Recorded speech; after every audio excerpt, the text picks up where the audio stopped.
Tell me about yourself. Currently, I'm in my second year studying health and exercise science at Simpson College.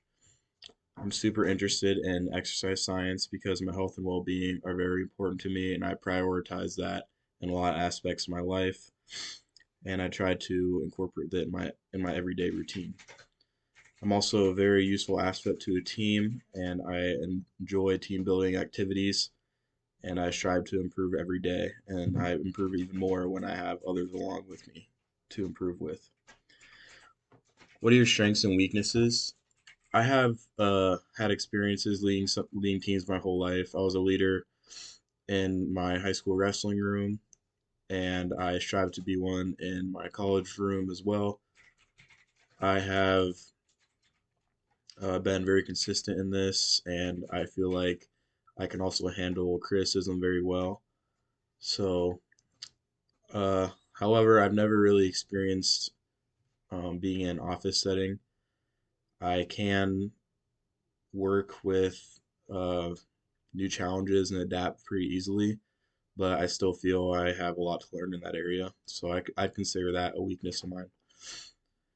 Um, what do you know about our company? I know that your office accepts patients of all ages and lifestyles. With this, there are a wide range of people who come in with different problems. They could be elderly people who have just some back pain that they need taken care of, or they could be athletes who are struggling in their sport with whatever their injury may entail. Um, with chiropractic care, treatment varies by the patient's diagnosis and severity. So some patients will struggle with treatment more than others, and that will also impact the pace.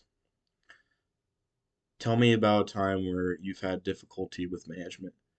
During my time at Walmart, I had a lack of team leads during my availability, so it was very hard to find instruction on certain tasks, and I also believe um, I was able to use my communication skills very well in this situation because there were rankings that I'd have to work up to with my communication. So I'd have to talk to one person to find out who I'd have to talk to next, and it was kind of just a pyramid that I'd have to work up to just to figure out simple tasks of what I had to do. So it was a struggle just to find a manager who could tell me what I had to do and a manager who could instruct me with tasks because there's simply just uh, lack of them. Um, Tell me about a time you were flexible with your schedule. So I worked a split shift at my time at Protein House, and this was a restaurant, so we tended to hire a lot more people than we really needed, especially during the summer. And this is when I worked there, so we were very overstaffed for a short period of time, and I was informed of this change very subtly. I had worked there for a while at the time, and I had to adapt to my manager's demands of working a split shift. And this was just because of a bunch of people they hired just all at one time.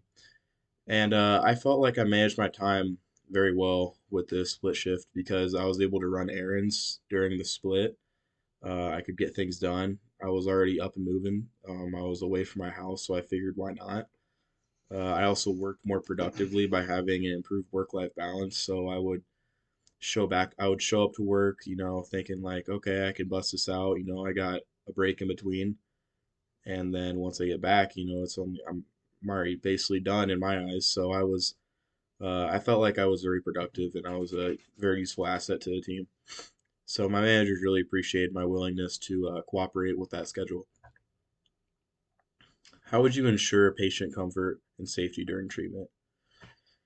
During the treatment session, I would maintain clear and open communication with the patient.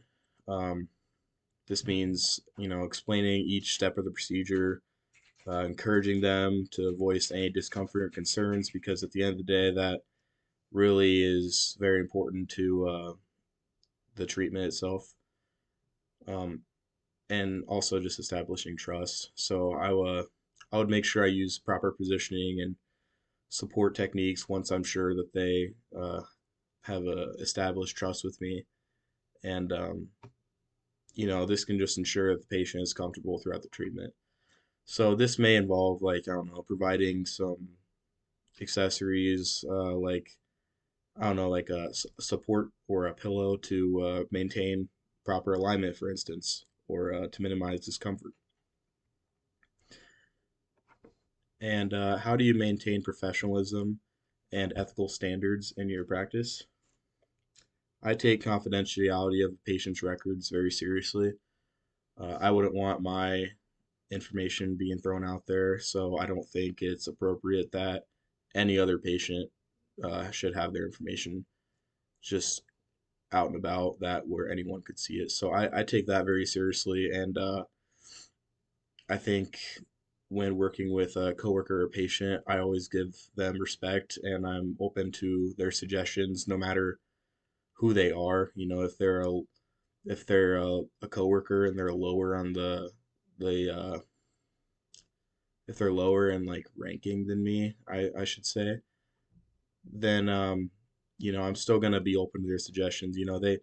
They uh they might have less experience than me, or um they can still be informative. I feel like I'm cooperative in this way. So yeah. Can you provide an overview of your experience and education in chiropractic care?